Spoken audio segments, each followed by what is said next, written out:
What's good? Just like the other night, I did it in the dark and I forgot to mention it was audio only. Technically, it is video because I'm looking right into the camera. It's just I have no lights on. So I wanted to jump on here real quick before I go to bed and speak about the recent things that I've talked about. In my last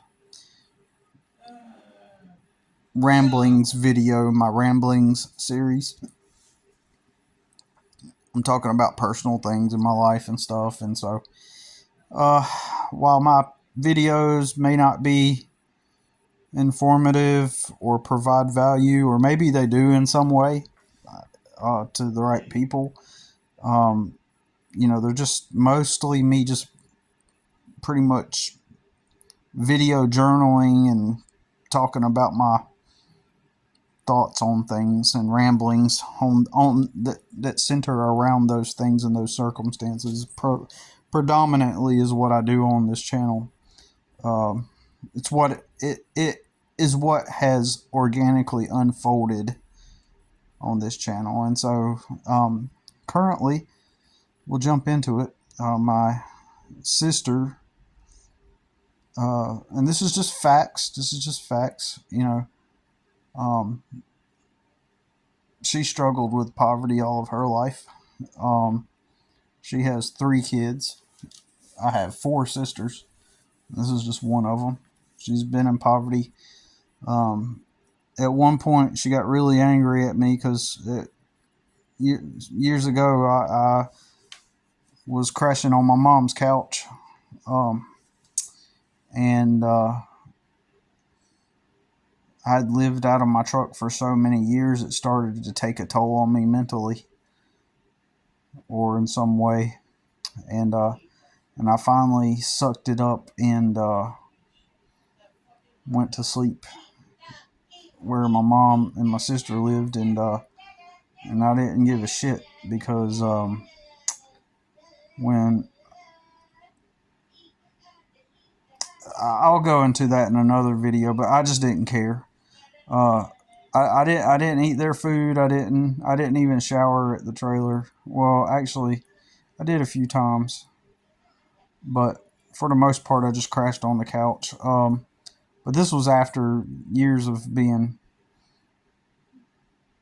out of my truck. But I was also building up my landscaping clientele, and she got really angry at me. And this sister, she just wanted to antagonize me one day. That I'm gonna call it for what it is. She wanted to try to pull at my strings to try to get me angry and react that day, and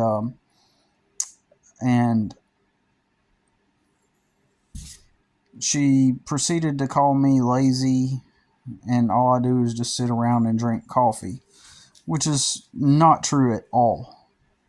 Now, with my business and trying to grow my clientele, trying to build that up, this was about 7 years ago, and seems like it was yesterday. She called me lazy, said I didn't want to work, but she didn't know that. You see, my family, they don't understand reality. They don't understand life and real reality, and so she had no idea that I was growing a customer base, right? That I was growing customers, trying to get a business off the ground, and so there would be stints. See, at that point, I had so many 20 years working for other people. I had so many bad experiences working. Virtually all of my experiences working for other people were bad. Even the good ones, even the good jobs I had, there was something uniquely awful about the experience. And working for other people for 20 years never got me ahead. I never ever, like I've said before, made enough money working for other people to even afford a room to rent. It never got to that point. Most people can't comprehend that. How can you work for 20 years and still not be able to even afford a room? You must be on drugs. You must be negligent with your money. I'm neither of those things. I never did the drugs, okay? I never did the drugs. I never smoked. I never partied. I was,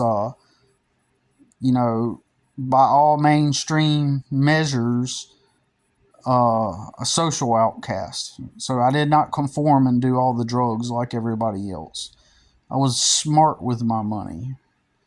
I just had legal situations that I had to deal with, which conveniently drove me into to a point where I was forced to have to work for myself if I ever wanted any kind of future at all, any kind of stability at all. I knew that I would have to pay myself because I knew, my privileged bosses who got to build their businesses and started, from a stable place in life. They didn't care if my pay made me stable. That wasn't even the point. All they cared about was me showing up and helping them achieve tasks so that they can live their life. So that's all the jobs are. They don't give a shit about you. You just clock in, do the task, and they cut you a little bit of that for your labor, and then you take your little measly amount. And as I've mentioned, and you get yourself a place. The reason, as I've mentioned before, the reason why that works for other people is because they've had foundations. They've had foundations to start from. They've had luck. So I'm not really going to get into all that, but I will in another video. And as I always say, I'm willing to get on a live video, put your face on the video, and prove me wrong. Prove me wrong. So far, 0 people have taken me up on that challenge each time I put out that challenge. Everybody that wants to talk all smug, all proud, all boastful, all what I would do if, or blah, blah, blah. Not a single person has ever accepted the challenge. Well, if you're so smug and if you're so confident, get on a live video where it's 2 of us talking and it's recording and prove me wrong. Nobody will do it. And that's fine. But getting back to the point, so my sister that day, she had no idea that I had already spent, it was like, what, 2019? 2020. It was actually 2020. Yeah, this happened six years ago. So it was 2020. And I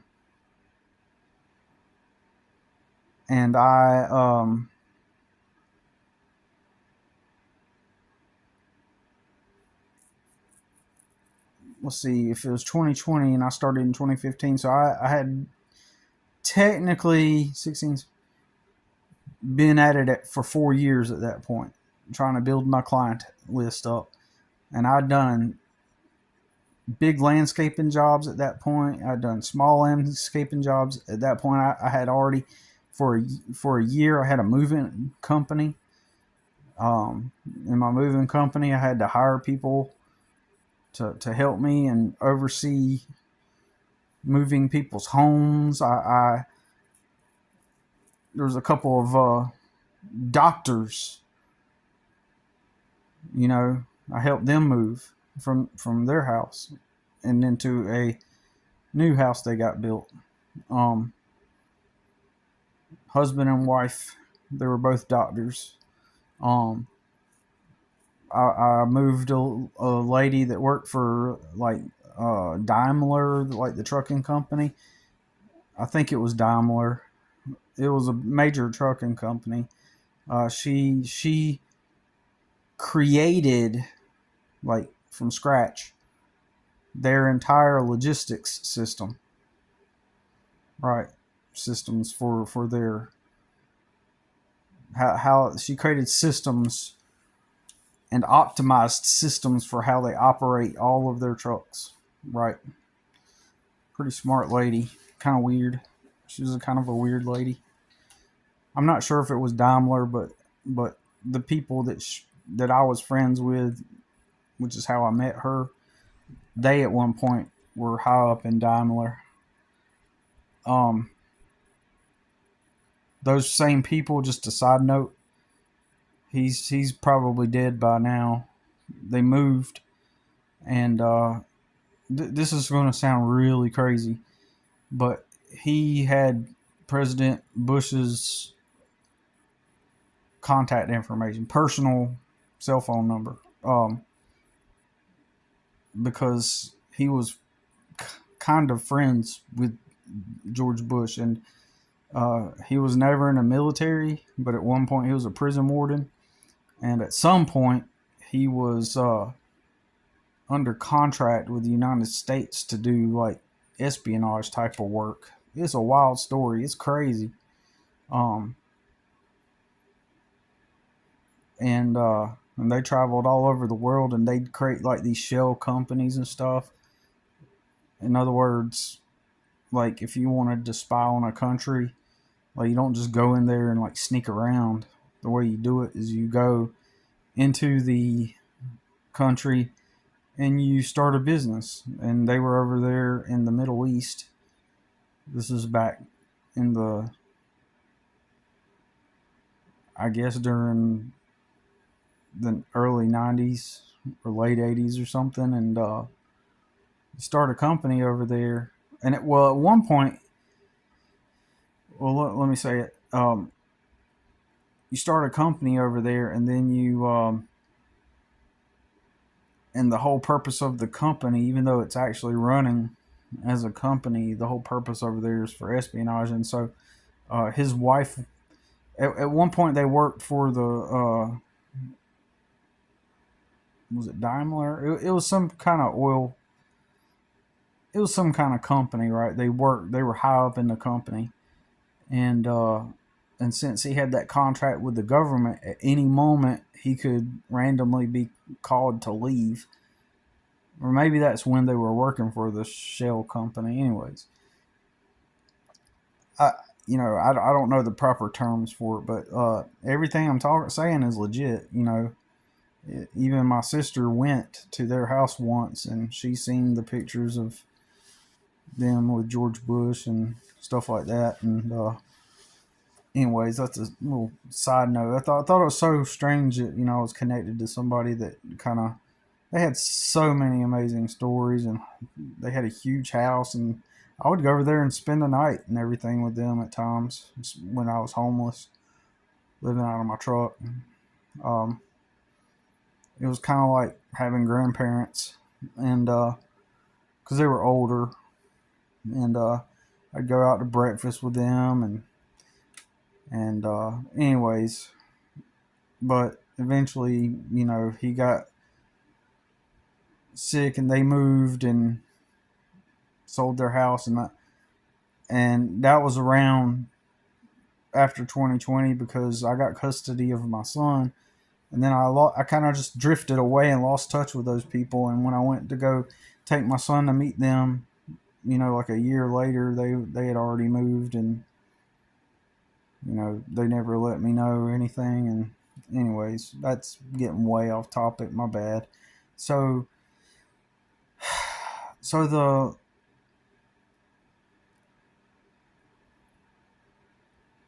so my sister wanted to interrogate me and just try. She deliberately was trying to make me react, and she started calling me lazy, and I sit around and drink coffee. That's only because I was would go, especially in the cold weather, I'd go through these stints where I didn't have money, and I was determined to never work for anybody again. And I was willing to do whatever it took, even if it meant, uh, living out of my truck and sleeping on the couch at the trailer. Uh, um, and I maintained, and that's a reason why I maintained my distance from. What I mean by that is when I was staying at the trailer briefly, I was just, I didn't bother my sister. I tried not to interact too much with her, and I tried not to interact too much with her kids. I tried not to interact too much with even my mom. I mean, I just kept it to myself. Like, I'd just sit there and I would sit in my truck and I would drink coffee and be on my phone. Um, but again, what she didn't know is I was trying to build a customer base, and that I actually was a hard worker. But that's how your reputation gets ruined, because I was fed up. I was like, I'm not working for anybody ever again. And so if that meant that I went through some stints where I wasn't working, I didn't give a fuck. I did not care about what people think. I already had that. Because of that, it reinforced my reputation of being someone that's just this lazy ass loser, right? Um, I started to get the reputation of being somebody that's just this lazy ass loser that lives out of his truck or sleeps on his mom's couch and he doesn't do anything. And nobody knew. Like, I didn't advertise it. I didn't go around telling people I'm trying to build a landscaping business. I just let people think what they wanted. I didn't try to defend it. I didn't try to prove them wrong. I didn't try to shove it in their face. I did not try to be like, well, actually, I'm trying to do this, and all that. And most people would be like, well, why didn't you just go work for somebody until, you could do your business on the side? Well, I got a couple reasons for that. Um, but the main reason was because after battling all those court situations and being constantly broke, this is the main reason. Well, almost the main reason. The main reason being I hated working for somebody else. And I was wanting to do something about it. And I knew if I stayed clocked in working for somebody else, that there would be no way out. There was no extra time on the side. I did that for 20 fucking years. I worked for other people and I constantly had to get part-time jobs to sustain myself. It never got me ahead. And I said to myself, I got to free up my time if I'm going to actually ever get ahead in my life. I've got to free up my time and work for myself. Since none of these jobs are functioning as stepping stones to a better future where I get to build a life and live on my own terms, since they weren't achieving that end, they weren't functioning as a medium or a stepping stone to get there, then I had to figure out something else. Because, again, not only did they not function as that, they never even functioned to meet my basic needs. Okay? So, much less fund or act as a grounding force or stable income to build off of. Are you kidding me? Are you fucking kidding me? So, anyways, my sister, she finally, and it's been building up, and she's been wanting to say something. Not really that. It's like she just needed something to be. She just wanted to start drama that day. And so she said, I'm lazy and all I do is drink coffee. And I, for 20 years, I worked for other people, showed up on time, didn't show up late. I did the job right. And people have always called me this lazy loser who doesn't have his shit together. And in reality, I do the job right. I definitely, a lot of the time, work harder than my privileged coworkers, my privileged peers who got to live with their parents. And the reason why they have stability is because they grew up with their parents. It's pretty stupid fucking simple. It should be anyway. Um, I would find myself looking back and watching everybody else around me work less than me. I'm pretty sure my sister never worked a part time job, like a full time job and a part time job. And the funny part is, even after she got fuming mad that day, and she tried to take it out on me. Is my point, and I got her in her face that day, and so wasn't cool. So um, short, shortly after that, see, she had a part time job at a retail clothing store, and then it eventually got down to where they just started giving her 2 days a week, part time hours, not even 8 hours. And then there were days where they said, "Oh, you can go home." They gave her the option to go home, and she would just clock out and go home. It's not like she was like, "Oh, give me as many hours as possible." No, she looked for the opportunity to be able to clock out. And so she would buy gas station lottery tickets. And instead of coming straight home, like I'd see her, I drove by her one day where they gave her the option to go home, and that week they gave her 2 days work, and they gave her the option to go home that day, and she said, "Oh, sure." And then she had some lottery tickets. Because I drove by her van, and I saw her in there. Oh, I'm just gonna assume she was scratching lottery tickets because she's just like, that's what she did. She would buy these lottery tickets and she'd be scratching them off. And the irony, though, it's like, you know, like she's literally the lazy one. You know what I mean? You know, in that sense, right? Um, Now we can really dive into it and say, well, is it because of environment? I mean, it was a roach infested trailer. It was a nasty trailer. It was nasty, old, roach infested. Well, when I moved in there, I got rid of the roaches. The time that I started staying there, like, and I did it secretly, low key, behind the scenes when they weren't looking. When she was at work, or if my mom was gone to church or something at night, like it was during those times where everybody was gone that I would be. And it's so crazy, as nasty as that trailer was. Um, at one point, if you opened a cabinet, especially at night though, like you open up like one of the cabinets like you keep your canned food in, and you open it up, like roaches would virtually pour out of it.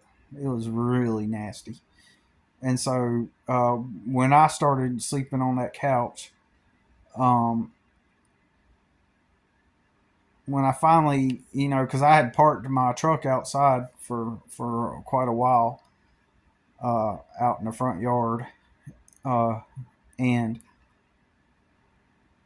but when I migrated and started sleeping on the couch, and I did that predominantly because of the winter. But even before that, I slept in the cold ass winter. Like I'd sleep like it'd be freezing at night, freezing winter, and I didn't have like a new truck. I had an old truck that was drafty and cracks in it. Like all that cold air was coming in. It's not like I got seals around the windows and stuff. I was sleeping in the back seat of my Silverado. Had like a long seat in the back, extended cab, and I'd sleep on that. But I had to have put down like heavy blankets to make it cushion, and it would be so cold. I'd make a little hole where my nose was. I'd cover up everything, make a hole where my nose was, and so it's not like I did not endure the cold, and I did it for years. Years I did that, and but eventually I did migrate to my mom's sofa though, and inside that trailer, and and at first I just couldn't handle the roaches. Right, I thought maybe the roaches would crawl on me at night, um and and a couple of times that did happen, but um I'm kind of thankful that I did do that because I loathed roaches so badly. Like I have a, I know everybody hates roaches, but what I'm saying is like I had a personal disdain that was in a weird way by going back into a trailer and sleeping in a roach infested trailer, something I had not done in at that point 20 years. At that point, it had been 20 years since the last time I had slept in a roach infested trailer. Um, and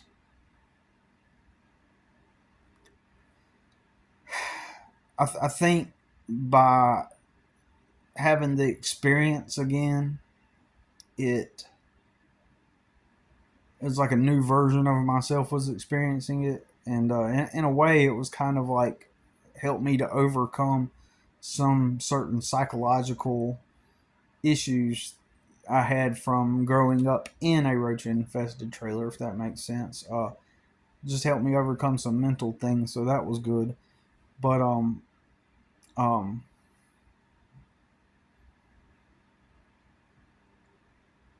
so to get to the main thing I wanted to talk about in this video, really, actually, about 30 minutes into it. As I've always said, everybody around me keeps getting lucky. And I'm not one of those people that get on the internet and talk about, oh, everybody's just lucky. Everybody's lucky. When I say that, I mean actually got lucky. Like people in my life, friends I have, family members I have, everybody. When I say I worked for other people for 20 years, that means I showed up on time, I clocked in, I worked grueling long hours, I did overtime. I have I can prove this too. I have the physical endurance and strength to prove it.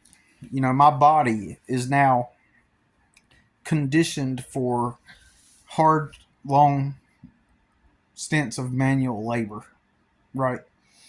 Even though I'm getting older, and I'll be 45 in a couple of months,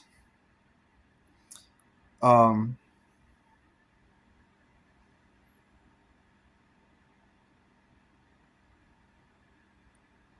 I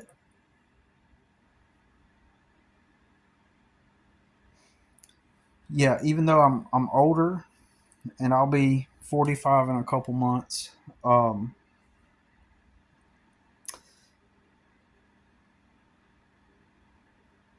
and I think that my body will probably change, perhaps.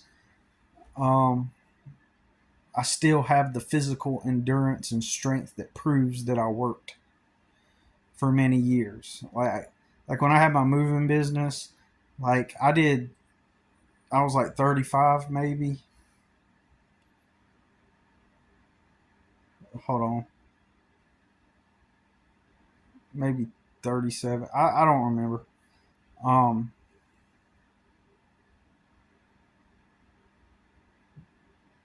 anyways, I was in my mid 30s, and I did laps around 21-year-olds, right? Like I could, you know, I was in and out. Like I got it done. I didn't complain. I didn't, you know, I didn't fuck around, right? I did it right.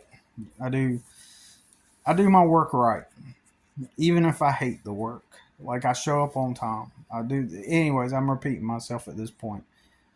Point being, even if you don't believe me, let's just pretend that I'm telling the truth, right? I'm a hard worker. I actually show up on time and work. I actually do the work, all right? And I've been forced to do part time jobs, right? All my life. And my sister never did that. You know, she's never experienced working full time and then going to a part time job afterwards, right? Like she's never experienced working full time and then going to a part time job, right? But and so when I say everybody around me gets lucky, um, I mean that in a literal sense that most of the people I know, they never had to get out here and work part time jobs.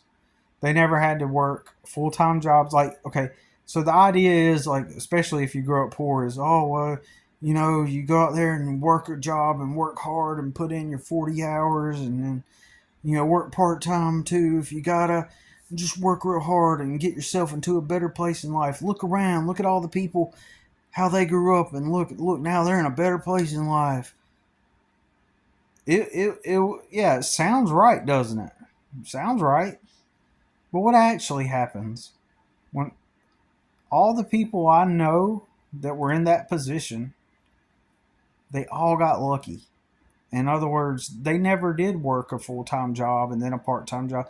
They never did take that path, yet they all ended up in a way better financial situation than me. They never worked. Just some of them, a vast, large number of them, never worked full time jobs.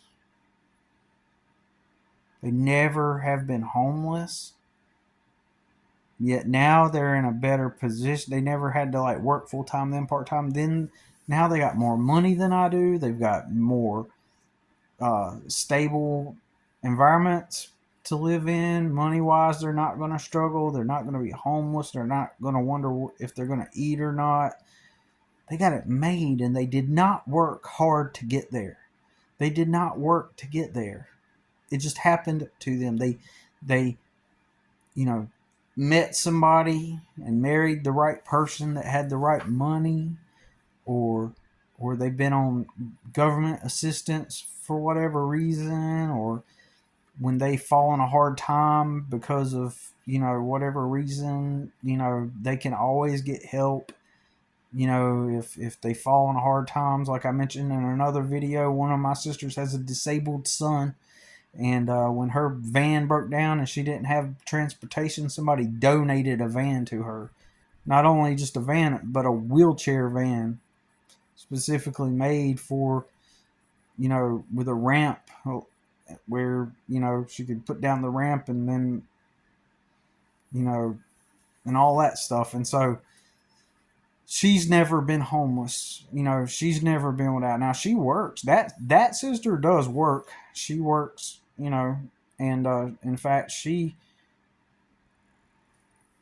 probably the closest to me, but she's I'm the oldest and she's the second, so it would she was born in 84, so it would kind of make sense that you know she and I will be closer to having a similar type of work ethic, I guess you could say. She works at a restaurant, and then I talked her into starting a cleaning business.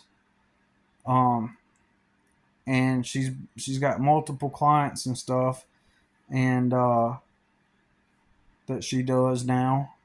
Um, I look forward to seeing if she says anything about it someday, like one of these days, and goes, "Yeah, I'm gonna observe to see if she goes, yeah, Billy encouraged me to start this business. I'm thankful that I did it. You know, I'm looking.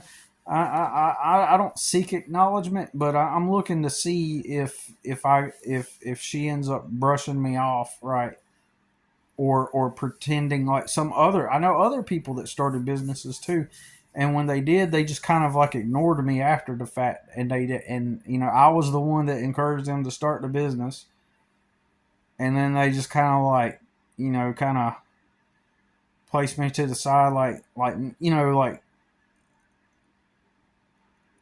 basically act like I'm nothing, you know. And I was the one that encouraged them to do it. Like they never said, "Man, I'm glad." I'm not gonna lie. It would be nice if somebody would say it. So, hey, I did this. I appreciate you, man. I remember you told me about that. It would be nice to hear that from people. But because of who I am, nobody's gonna do that. You know what I mean? They're gonna just be like, more often than not, they just want to one up me, and then enjoy the feeling of knowing that, yeah, even though you gave me the idea, I'm better than you. It's literally kind of a form of narcissism, or just people just don't want to come to terms with like the lowest person on the social scale in the community. Gave me that advice, kind of. Then so in the and so as everybody knows, and I talked about it in the second portion of my last video in the series. I guess I will go ahead and make this one part 5 of the series. Um, since I've already gotten into this video, right? I'll just call this, random ramblings. I'll go ahead and make this part 5. Um, and as I mentioned in the second half, I was talking about the family dynamic and the enmeshment, and how um, and the dysfunctional, enmeshment. And I talked about how I've disconnected from my family, over the past 6 months, especially. I've not like I've been very close to them, but because the halo effect of my famous brother's fame still remains strong after 9 years, and even to this day, he still borrows money from people because he's always broke. And that halo effect still has pull on the family and people around us, despite him showing, undoubtedly that he's a loser, and he just never, gets it together. Like with his own life, he's always broke, and he's still in poverty despite having the abundance of followers and the ability to gain um, that momentum, because the momentum's already in place. And my argument is it has nothing to do with his talent, skill, or ability. It's just more like when you're handed something, and it's way more complex than this, but when you're something like lands in your lap, overnight, like internet fame, at that point you're virtually untouchable, after a certain threshold, as I mentioned before. And in the other video, I said, because I haven't even looked at his TikTok account, and but once, right? And that was maybe a couple of years ago that I looked at it, and at that point it had 30,000 followers, and now it has 100,000 followers. Because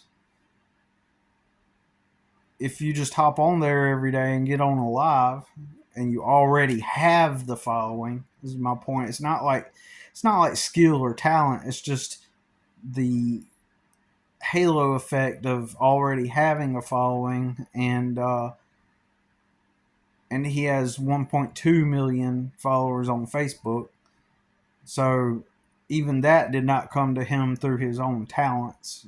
That came to him because someone else pushed that and made it so. And so, without going into all the details of that, so basically he's a famous person, right? And it gives him so much power that despite all the failing, and always being broke, and he still has the ability to access income. He still has the ability to obtain large quantities of money as a result of the momentum of the fame. And the halo effect itself is just so strong. Nobody is coming to terms with the fact that he's just a major fuck up. You know what I mean? They're choosing to be willfully ignorant, including my family. So one day, about 6 months ago, at some point, like I was like, I'm really need to get. Now that I see how strong the halo effect of fame is 9 years later, and him still being broke, and yet they're still defending him and still supporting him, um, and it's because of the fame, even though they'll up and deny it and say, "Oh no, it's because he's our brother," you know. Um, I decided that I'm going to like really distance myself from my family now, right? More and more. Not like we hung out all the time either way, but like I'm going to take extra steps to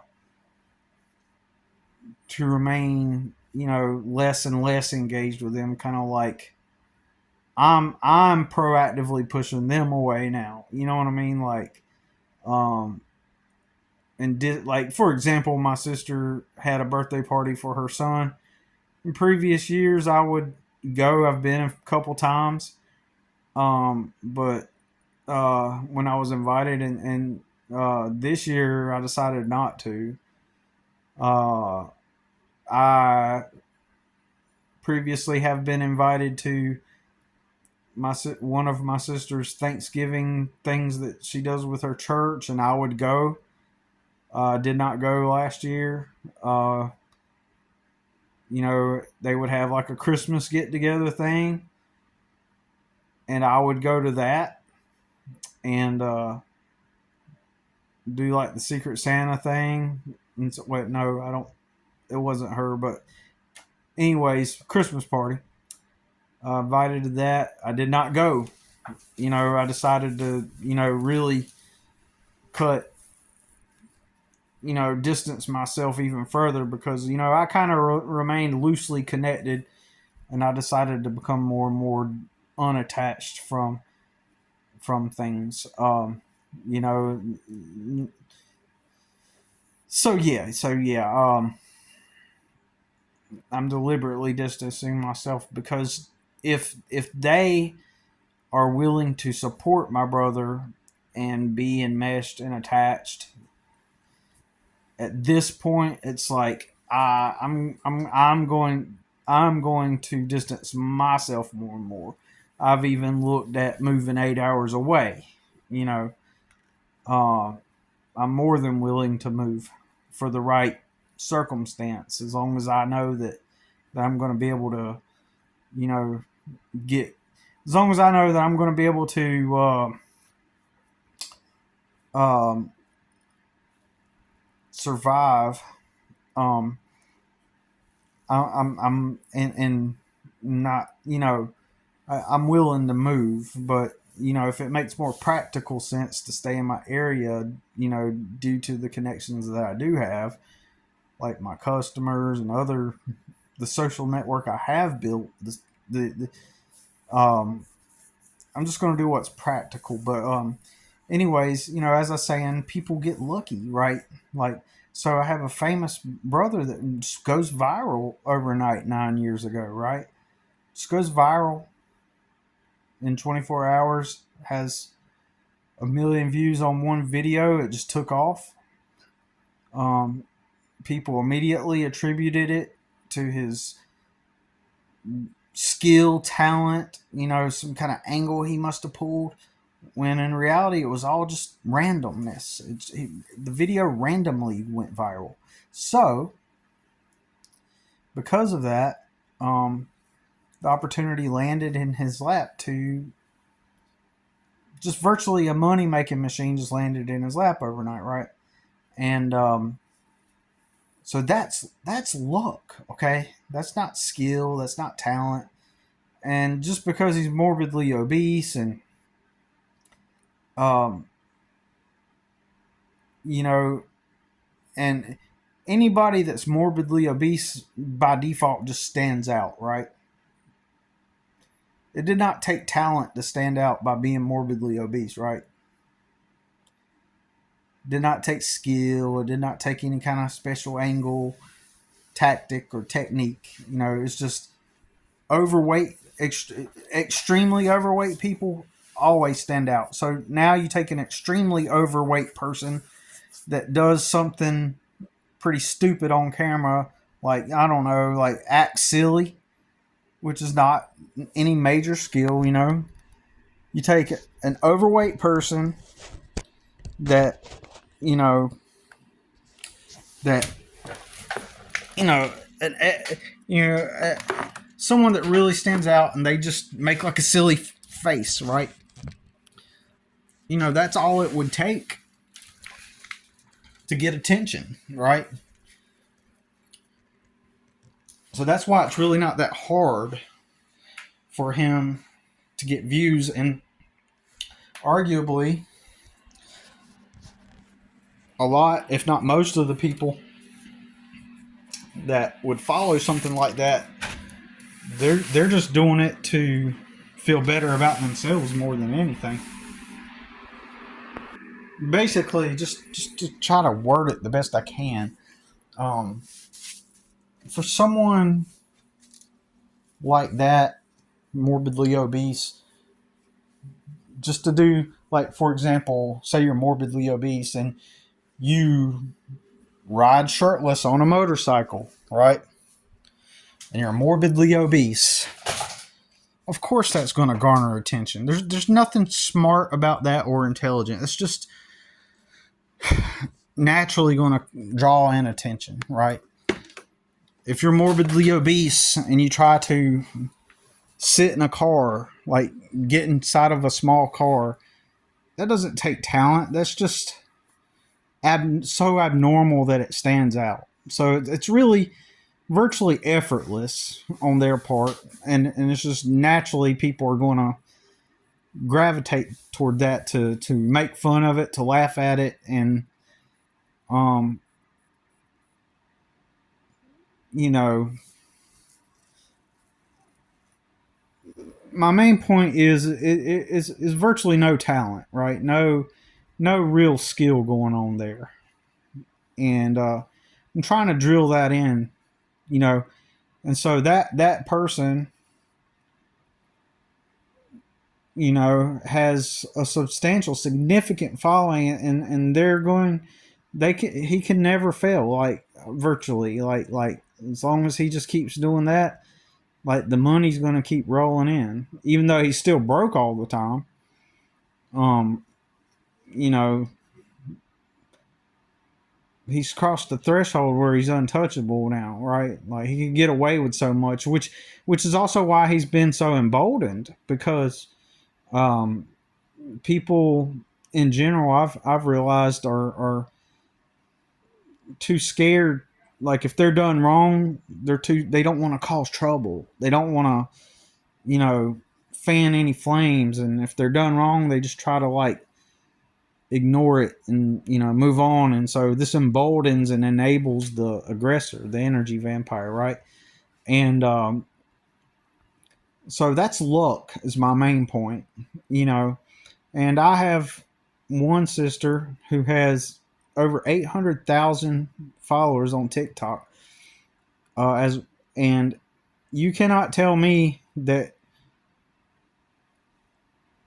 he did not help her to get that, right? one of my sisters, right? And she married a guy whose family has a lot of land, and he was gifted a plot of land from his grandfather. So that is luck. That is major luck. Okay, all right. So, and I'm not saying things bad about that. Don't get it twisted. I'm just saying it's pure luck. She doesn't even have an education. She never graduated school or doesn't even have a GED. She never worked hard to get to where she's at. She just simply got lucky and ended up with a guy whose family has land and he was able to be gifted that land. He's never going to struggle. So, his family, they have a farm, like an actual real farm, and they sell vegetables, and they have cows and all that stuff. So they're not, as long as he just keeps working a regular job, he's never going to do without, and that's fine. He's a good guy.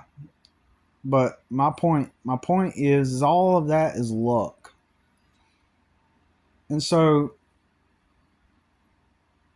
my other sister, the one I just was talking about earlier, who called me all lazy and stuff, and yet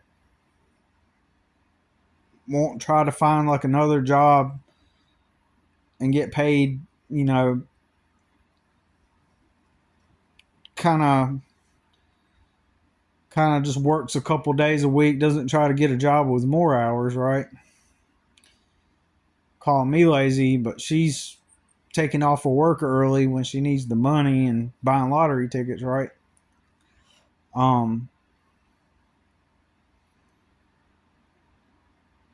She inherited my grandmother's car when my grandmother died, and she drives around and she's been doing Instacart.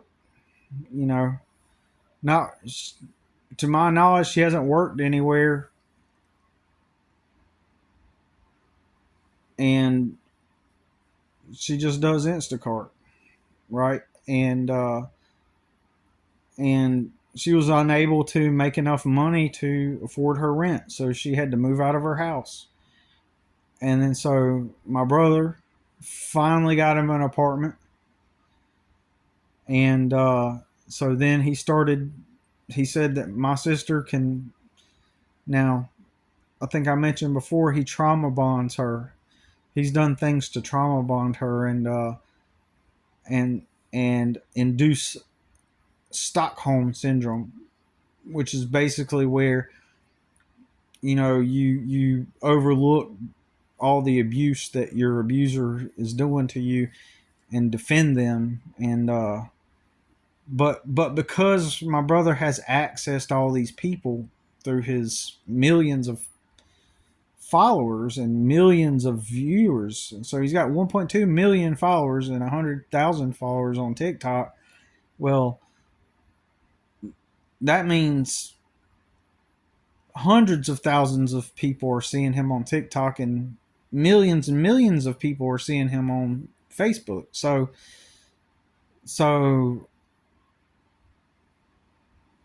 since he has that wealth of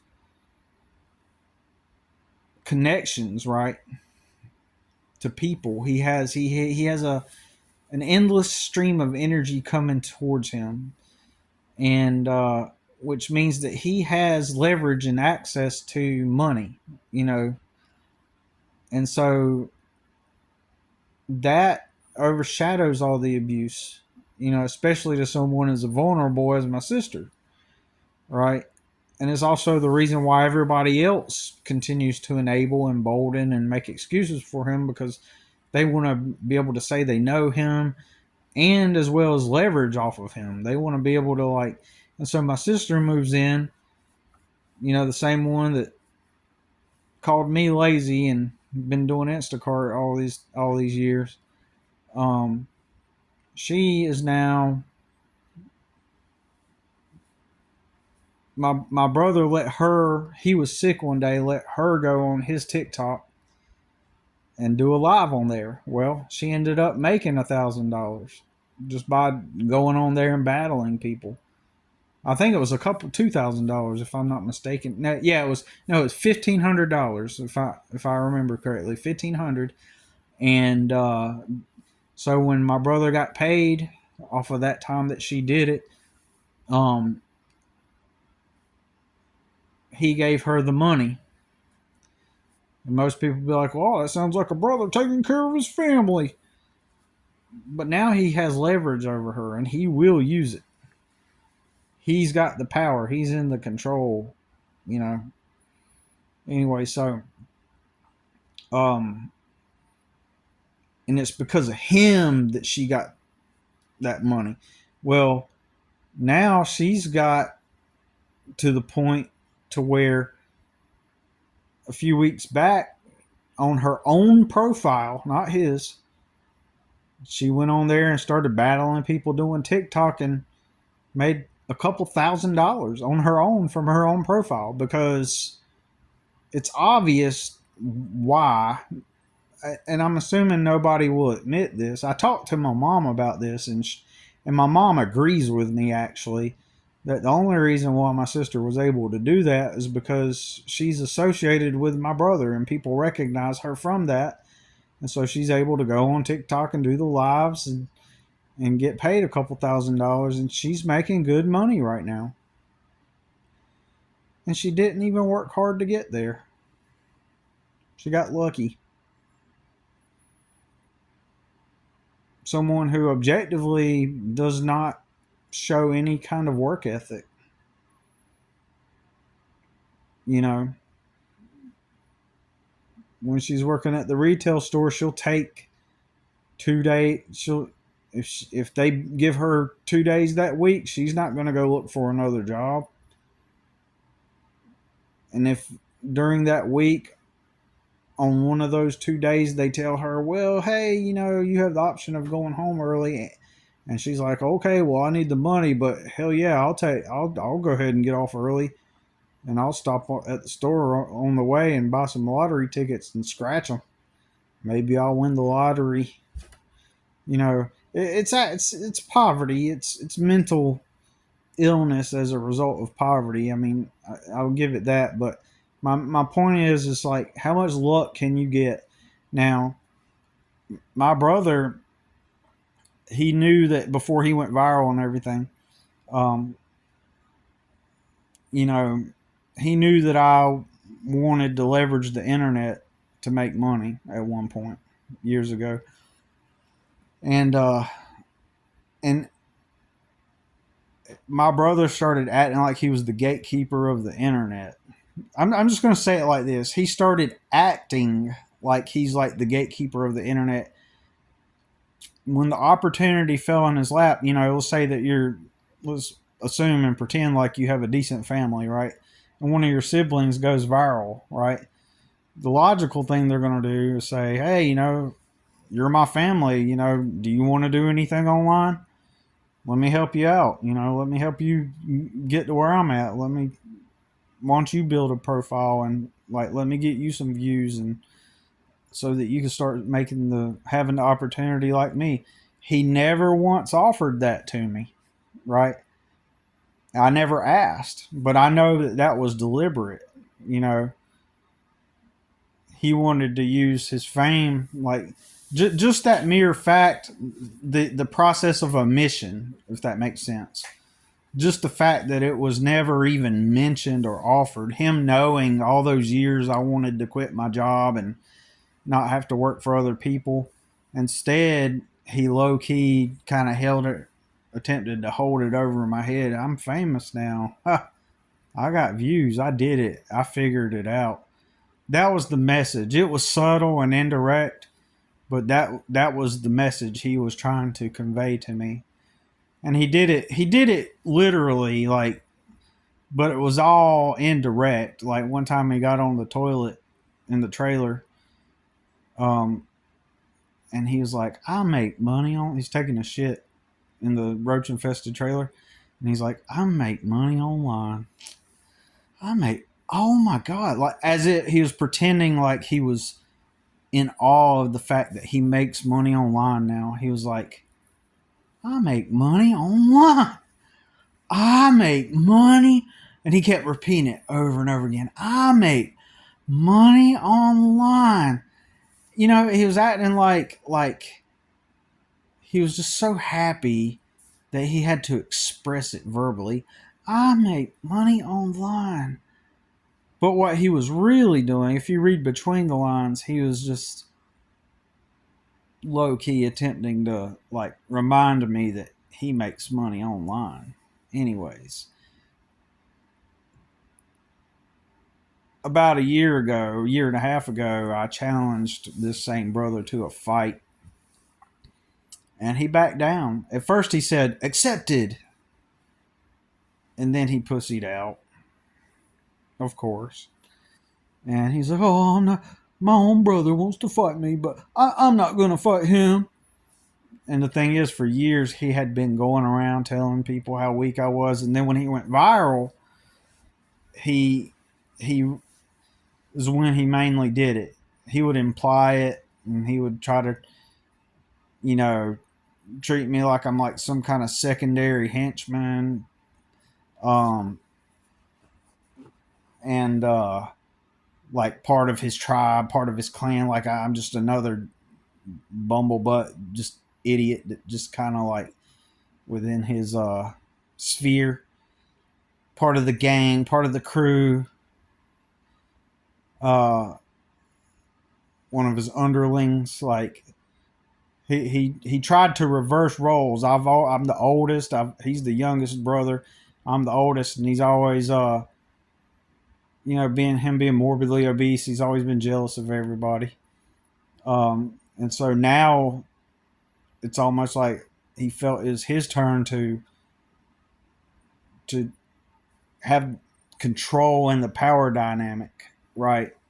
That's the way he was acted, like as if there was some kind of power dynamic, and now he's the one in control. He's the man now, and he would emit that kind of energy, and then I properly put him back in his place some years later by challenging him to a fight. But when he became famous, he would just, it's kind of like one of those situations when you're with a group of people and like somebody wants to make you look bad, so whenever you say something they kind of gaslight everybody and kind of like look at everybody, like say you say something normal and then they look at everybody and kind of like give the side eye as if like he's stupid, he's weird. And then that's meant to make you look bad. You get what I'm saying? Kind of like that. Anyways, um, he, I've never seen him do that, but I'm pretty sure he's done that, and I know he's talked shit about me behind my back, and so whenever he I chose a certain time and I challenged him to a fight, and I said, well, why don't you fight me? You know, or I'll fight you. And but I knew he would never accept. But psychologically, I really hit him hard, and in that sense, I put him in his place. But even then, after publicly proving him a pussy, he made a whole 20-minute video about me. And he never mentioned my name. He's too afraid that I might outshine him, because the facts are I am way more talented. I am way more, well, let's just put it bluntly. I am better. I am better than that dude. I am better than him. And so my main point though is that the presence of him, and the power he has, the relative power over these dynamics and the circumstances, still has pulled, even after I proved beyond a shadow of a doubt he was just a pussy. And I'm sure that whenever I challenged him to a fight and he was faced with the idea that of potentially fighting me, that he probably felt stupid. He probably could was in fear that all the people he had went around and talked shit to about me, like making me appear weak in their minds, suddenly he probably realized that those people might see my video challenging him and or comments, and then so they would see how he was the weak one, actual weak one, and that I was never the thing that he told them. That's probably what happened. Um, but my main point of this, though, I'm getting off into the weeds with all this extra stuff. But my main point is this fame has tremendous pull within this dysfunctional family dynamic that I'm still enmeshed in. Um, so I could stay here and I benefit from the economic codependence, right? I benefit from the this, you know, practically I benefit, although I'm enmeshed in a dysfunctional family dynamic. Or I could move away and virtually cut everybody off and cut off all my support systems, and it would come with its own set of problems. So either way, I'm screwed. If I leave and move 8 hours away, I cut off all of my support systems, and I'm having to start all over again as if it were 2015 or 2016, and I'm starting to, like if I move to an area that's similar to the suburbs of Charlotte, North Carolina, um, then I'm starting all over, right? Building up an entire got to build networks, new people to build up trust with those people, and I already have built up trust with people here where I'm at, and that helps me tremendously. The network that I've built helps me tremendously. It brings me help, assistance, and income. It brings me, and then the enmeshment with my family. Um, it's just another source of help when I need it. So either way, I'm screwed. But that's one of the major things that being loosely still enmeshed with him. So just more ramblings about the dynamic that I wanted to talk about, and as I navigate through it, and